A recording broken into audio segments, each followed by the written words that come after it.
నమస్తే అండి. యూట్యూబ్ ప్రజలకు నా యొక్క నమస్కారాలు. ఇది కనిపిస్తున్నది లిక్విడ్ అండి. ఇది కనిపిస్తున్నది లిక్విడ్.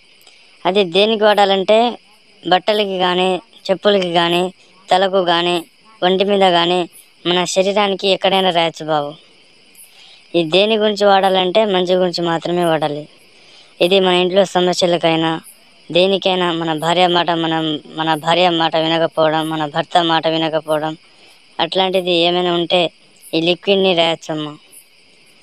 ఇది రాయగానే 3 రోజులైనా ఎవరైనా కానీ మన వెనకాల కుక్కలాగా తిరగాల్సిందే.